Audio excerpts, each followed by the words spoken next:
Do not shed blood in vain, nor eat it. Blood refers to the sacrifice offered to God. The command, do not eat blood, means that a person should not seize the heart of sacrifice that is meant for God. Therefore, shedding blood also means making a sacrifice in vain to gain something that belongs to the world. That sacrifice is for approaching God's holiness, which is why He commanded that blood not be eaten by humans. Because they do not know this, those who govern justice shed and eat that very blood. God gave the ordinance of sacrifice for salvation. Yet those appointed to manage it have perverted it, turning it into a means of feeding themselves and teaching it as the way of salvation. Each vain sacrifice His people offer makes God's shoulders heavy. Therefore, to remove those who claim to administer God's justice, He is now revealing the original word they had concealed and is abolishing them. The command, do not eat blood, is mentioned in both the Mosaic Law and the Epistles. Blood signifies everything that is offered to God by sacrificing oneself. Under the law of works, it was real animal blood, but after Christ, it was changed to the law of the heart. Therefore, the sacrifice of the heart offered as a living sacrifice is that blood.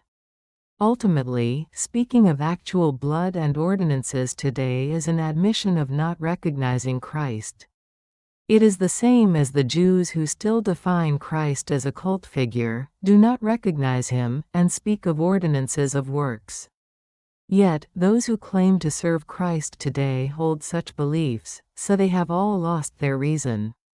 All such things as refusing blood transfusions, not donating blood, not eating dog meat from animals killed by strangling, where the blood remains in the flesh, or not eating pork because it is an unclean animal, are acts of unlawfulness against the law of the heart.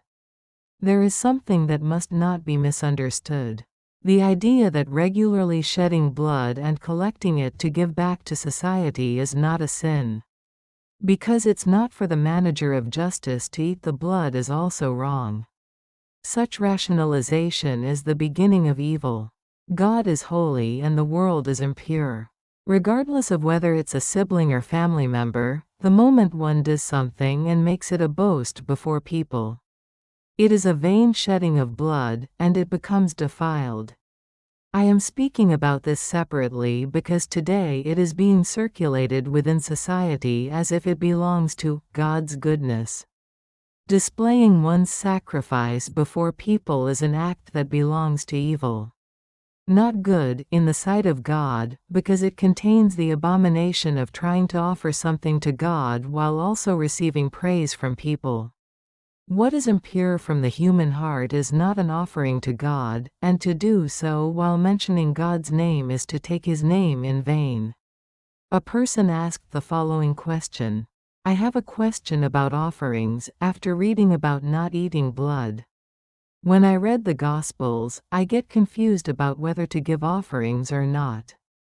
Luke chapter 11 and Matthew chapter 23 contain content about offerings and tithes, and based on these verses, people claim that it is valid to give offerings. I would like to hear your teaching on this. So I gave the following answer. First, you must understand to whom the word in the Gospel of Luke is speaking. The same teaching is presented differently because each Gospel was written for a specific audience. Matthew for those who decided to become disciples, Mark for Gentiles who were less familiar with the Bible, and Luke for former managers of the Mosaic Law who would be considered current managers of justice today. That is why when you view the Bible from an academic perspective, errors are bound to appear. It is not important who Matthew or Mark is. Luke's word is a teaching for the managers of the Mosaic Law. At the time of Jesus, they were still under the jurisdiction of the Mosaic Law, which had not yet been abolished, and since the realization of justice had not yet occurred, the law of works was still in effect.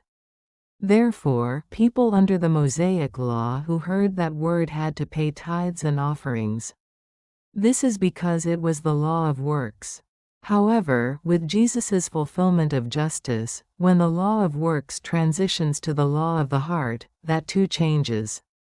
This is why Jesus changed and taught the definitions of righteousness towards parents, murder, and adultery. Therefore, they had to observe both. Under the Mosaic law, people were required to follow it, and after the realization of justice. Although the law of works was abolished, the covenant itself could not be altered. Therefore, someone like Paul, who was an administrator of the Mosaic law, had to live in obedience both to that covenant and to the law of the heart. That is why Paul said he followed the law of works, which is the law of sin, with his body, and the law of God with his mind. Of course, even before the realization of justice, Jesus said, "Listen to what they teach and do it, but do not follow their actions." The law of works of Moses that they taught ultimately served to create sin in people's hearts. But that's not because God's law was wrong, but because people abused God's law.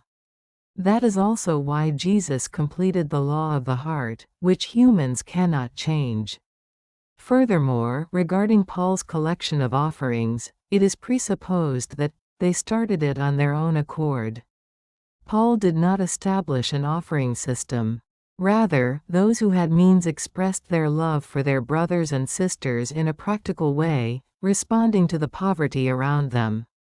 What they gave was not a formal offering to God but, a contribution of their own resources to help others. This was not an offering to God but an act of mutual service. Concerning that matter, Paul confessed, "There was given to me a thorn in the flesh." As Jesus explained, the thorn represents a heart drawn toward worldly wealth. However, God said to Paul, "My grace is sufficient for you." In the circumstances of that time, helping his brothers and sisters inevitably placed some weight on his heart regarding material matters. Though it was burdensome for an evangelist to be involved with money which is under the sway of Satan, it was nevertheless a necessary task then. For that reason God declared, "It is sufficient." Of course, it was not appropriate as it was an expression of self-righteousness, but for Paul, who was aware that his heart's desire was futile, it was accepted as he was using evil as a means for good. However, not everyone has the right to rationalize in that way. Paul was a direct recipient of revelation, and those who receive direct revelation are treated like a god. Just as Moses was made a god, so this can only be applied to people like Paul or Peter. I will leave the explanation there without going further. In the story of Peter, Ananias, and Sapphira, the sharing of possessions and communal living were done voluntarily, not under coercion. They acted that way because, in the social conditions of that time, it was considered the right thing to do. The account of Ananias and Sapphira's deaths teaches that they deceived God in their hearts. It does not command believers to sell all their property, bring the money, and live in a commune today as people did then. It is a word that teaches the importance of the heart. Furthermore, if one talks about offerings using the Ananias incident as an excuse, it becomes an argument that cannot be applied to today's society. Today's situation is different. It falls somewhere in between, neither fully following the early practice nor completely rejecting it. People are sent out almost like beggars to earn money, which is then used to satisfy the leader's hunger for honor and comfort. This is why Jesus said, "When you win a single convert, you make him twice as much a child of hell as you are." That rebuke applies just as much to today's leaders. And the case of the widow who put in her entire living into the offering is also similar. That story also teaches the importance of the heart. At that time, the law of works had not yet been abolished, so her offering was indeed required. Thus she was commended for following God's will, who gave that law both in action and in heart. Therefore, there is no regulation anywhere in the Bible that says, "You must bring money to the church after Christ." Rather, when a crowd gathers and money is needed, they can collect it and use it according to their needs, from the perspective of practicing mutual service. What should one's mindset be when giving an offering? Is it unnecessary to give one? And please also explain the tithe in the book of Malachi. The term tithe carries symbolic meaning, using numbers to convey a message. It represents this idea God chooses 1 and, to accomplish what he has fully planned 10, I offer myself as a living sacrifice. When I follow the flesh, the following phenomenon occurs. God spoke the following concerning the tithe, something many people mistakenly think refers only to money. Malachi chapter 3. Bring ye all the tithes into the storehouse, that there may be meat in my house, and prove me now. Herewith, saith the Lord of hosts, if I will not open you the windows of heaven, and pour you out a blessing, that there shall not be room enough to receive it. Using this word as a pretext, the managers of justice made people earn and bring money, and taught that doing so a lot was the way to receive God's blessings. However, God said the following within the same book of Malachi before he spoke those words. Malachi chapter 1. Oh, that there were one among you that would shut the doors of the temple, that ye might not kindle fire on mine altar in vain.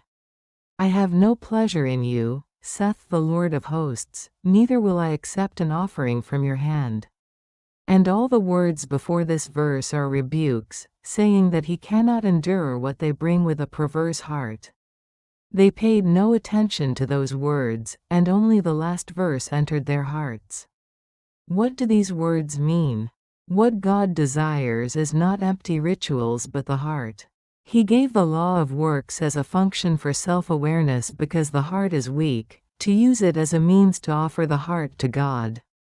But because people do the deeds with their hearts elsewhere, he told them not to bring those things, and wished for someone to shut the temple doors.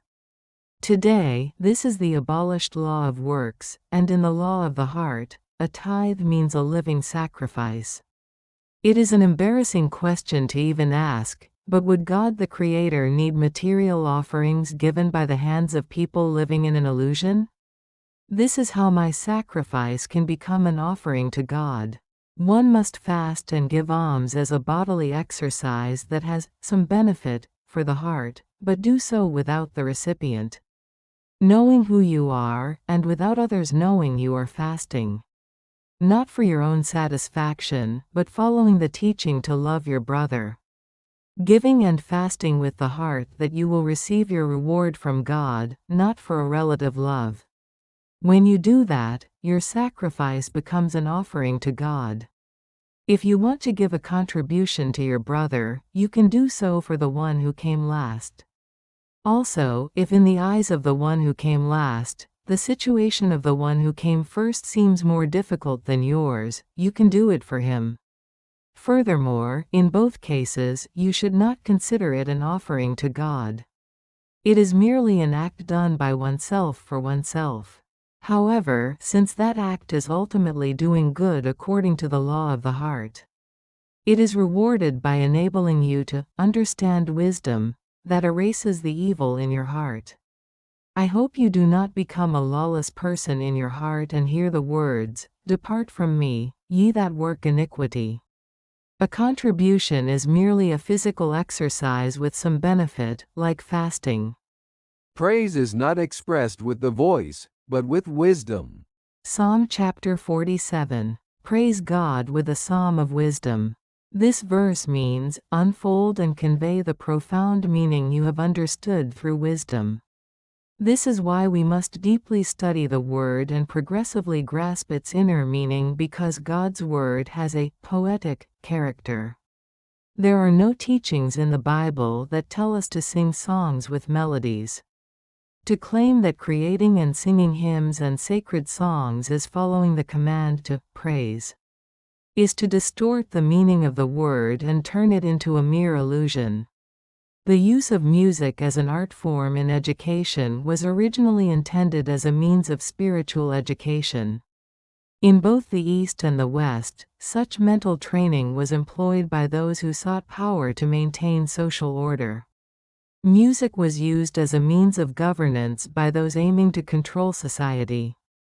While physical education developed the body and mathematics and philosophy trained the brain, there was no tool to teach the mind to conform to social order. This is why music was intentionally cultivated. Western culture, with its focus on novelty, created the 12-tone scale, which allows for diverse variations. Its musical forms have also continuously evolved in pursuit of new things. In contrast, in China, the starting point of Eastern music, philosophers focused on governing the order of the continent. They created and popularized the 5-tone scale, a system that resists change and always harmonizes, and they did not tolerate deviation. Most people don't fully grasp the origin and influence of music, but it was originally created as a tool for the powerful to maintain their power. Of course, even today, music is used as a means to teach children, sell products, and treat mental illness. The only difference is that this happens so subtly that people's minds are captured without their awareness. Even if we consider only its positive aspects, music offers no true spiritual benefit in relation to the word. Conversely, its power to lead people into illusion is immense. It can capture the minds and hearts of children worldwide. People often say that a hymn is a prayer set to a tune. But this is false. Prayer, the communion between God and me, must be offered in secret in the private, holy space that belongs only to us, because only in such secrecy is its holiness preserved. A hymn, however, is music. Its artistic worth, its emotional resonance arises only when there is both a singer and a listener. Its value therefore depends on public exposure, not secrecy. Since a prayer exposed to people cannot remain holy, the phrase "a prayer set to a tune" is a contradiction in terms. In the prophetic books, a prophet who proclaims God's will is sometimes described as a skilled musician. And there are numerous references to string, wind, and percussion instruments. These are all metaphors for proclaiming the word. Likewise, dancing does not mean moving the body to a rhythm but receiving the teaching that brings salvation and living it out. I could explain every instrument mentioned in the Bible, but that would be too lengthy, so I will conclude here. Praising God means conveying the words of wisdom to others, the very words that lead us, as finite beings, toward eternity. If you visit the Neighbor Cafe, Farmer's Wisdom, you can read explanations of the entire Bible without a sign-up process.